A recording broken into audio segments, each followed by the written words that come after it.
everybody, my name is Miss Mayer, and I'm here today to teach you about the three states of matter and also do an experiment that helps you learn about the three states of matter making root beer floats. Okay, so first things first, let's discuss what matter is. Matter is anything that has mass and takes up space. And to simplify that, I would say matter can be almost anything. When you're teaching in your second grade classroom, that's a great thing to start off with saying, is that matter can be almost anything. Anything that has a taste can be seen or can be felt, but the correct definition of matter is anything that has mass and takes up space. So what is some matter that you can think of? Is the chair you're sitting in considered matter? What about the desk? What are some describing words that describe matter? Some answers that the children could answer would be yes to the chair that they are sitting in as matter and also the desk. Some describing words could be hard, soft, rough, smooth, hot and cold, big and small, heavy or light. All of those are great characteristics describing matter. So, matter on this earth is usually in one of these three states, which would be solid, liquid, and gas. Solids do not easily change shape and can't move around very easily. They keep their shape unless they're broken. So referring back to the desks, can they change their shape? Not very easily they can't. If you warm them up, will they change shape? What about if you cool them down and it's really cold? Are they going to change their shape? No. So that explains why solids don't change their shape. Most solids do not change their shape and do not move around very easily. They keep their shape. Unless you chop your desk in half, then it's not going to change the shape. The second state of matter is liquid. Liquid moves around very smoothly and takes the shape of the container they are in. So, for example, the first thing I think of when I think of liquid is water. Water is a liquid. Another type of a liquid is oil. So oil moves around very fast and it's very slippery. Those are just some describing words with oil. And the opposite of that would be something like syrup. It runs very slowly when you pour out the sugar, and it's also very sticky, but both of those are still considered a liquid. They take the shape of a container. Syrup comes in the little container. There's different syrup containers you can buy, and it will change the shape because it is a liquid, along with oil. I actually have oil here.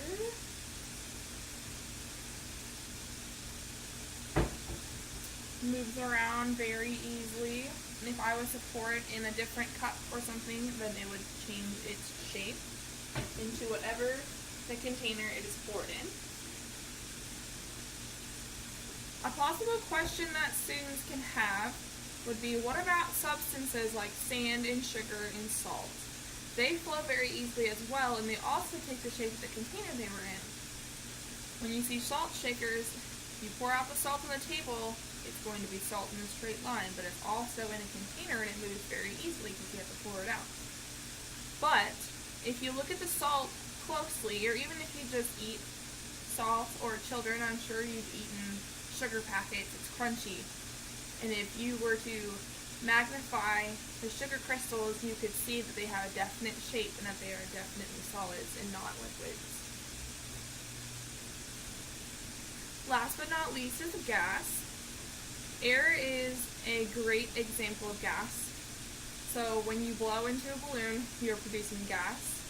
When you breathe in, you are inhaling gas, which is oxygen. When you blow out, you're producing carbon dioxide. Something you cannot see but can feel is another describing characteristic of gas. Gas, or air, keeps your kites in the air. And it also, when you blow bubbles, you are also blowing out gas, and the gas fills up the bubbles so the bubbles have their form. Gas takes the shape of the container as well as, like for example, the balloon, and it expands to fill its container. So, for referencing bubbles, when you blow a bubble, if you put a little bit of gas into the bubble, it'll be small. And if you blow a big bubble, you're going to have lots of gas in that big bubble. So it's filling the shape of the bubble. And the same thing with a balloon. You can make many different shapes. Balloons, you can make straight balloons, big fat round balloons, but at the end of the day, you're still blowing air to create the shape of the balloon. So now I'd like my students to look around the classroom and write down 2 items that you think are solids. There are definitely a lot more solid items in the classrooms than there would be liquids or gas. And you also want to encourage your students to write down items that are not already mentioned. That is allowing them to think on their own and also think outside of the box. It's also very helpful for your students to pick different things. I personally would choose to go to every student and have them name either a solid, liquid, or gas around the classroom. That way you can help clarify as well. Like if they're wrong, you're able to tell them, no, this is why you're wrong, so that way they can accommodate to their thinking. The next question you'll ask them would be, have you ever seen a liquid or a gas in the classroom? Asking to find gas in a classroom is a very tricky question, considering most of the time gas is invisible. One gas that students would most likely have seen would be outside of the classroom, like perhaps at recess, would be carbon dioxide when it's really cold outside. When you go outside and you exhale your carbon dioxide, which is a gas, well, it's cold, so you can actually see it. It's kind of like steam, I suppose. Most of the time you can't actually see your breath, which is why when it's cold outside, you're able to see it. Last but not least, is there an example of something that can be a solid, liquid, and a gas? This would definitely have students' minds thinking of something, but as I mentioned earlier, the easiest thing to think of as a liquid is water. And referring back to the desk, I asked the students if you warmed the desk or cooled the desk, if that would change this at all, the solid at all, and the answer to that was actually no. But in this case, a liquid can be both a solid and a gas. So if we're going to use water, for example, if you cool water, it'll turn into an ice cube, which is very solid itself. And then a gas, if you think when your mom and dad are probably cooking you macaroni and cheese, you have a kettle of water on the stove. Once it gets hot, it'll rise and it boils the water, and so the steam is actually gas itself, if you're able to see. So the gas is evaporating the water up into the air. And then a real quick review before we do our experiment. You'll ask the students, can a liquid change its shape? They should reply yes to that. Can a solid change its shape? The answer to that is no, but at the same time, yes, too. Like if you break the desk, then you're also changing the solid. And referring back to the ice cube, if you add heat to it, it will melt and change its shape as well. And then can the gas change its shape? The answer the students should answer to that would be yes, because when you blow into a balloon, for example, like you're changing the shape of the air. Or if you just put a lid on top of a jar or something, like you're trapping the air inside that figure. Okay, so now on to our experiment. Here's a solid. The root beer today is representing our liquid. Another solid that we have is our ice cream, frozen ice cream, so it doesn't easily, it's not a solid or a liquid. And then our gas, I'm hoping you can discover. Another solid that I'm using would be a spoon itself.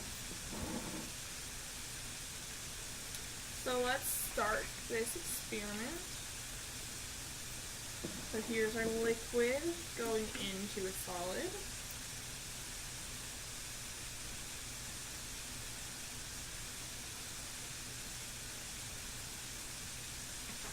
You can see there's a little bit of foam both in here and in here. That is fizz, which is also another type of gas that you're able to see. Here's our solid ice cream. Doesn't very easily break. Have to try a little harder to get out the ice cream. And we're going to place the ice cream into our cup here. And if you stir it up a little bit, it's creating our gas. So as you can see, here is our liquid. Our ice cream, which I did not put enough in that you can see it, but just a moment. Here is our solid going into our container here. There we go, push it up against the side of the glass. Here's our solid, and we are creating a gas with this experiment. So you're still able to see, here's our ice cream, which is our solid. This is still our liquid, and then this is our gas. So thank you guys all for watching, and I hope you guys learned about the 3 different states of matter, and perhaps how one thing can be all 3 different types of states at the same time. So thank you guys all for watching.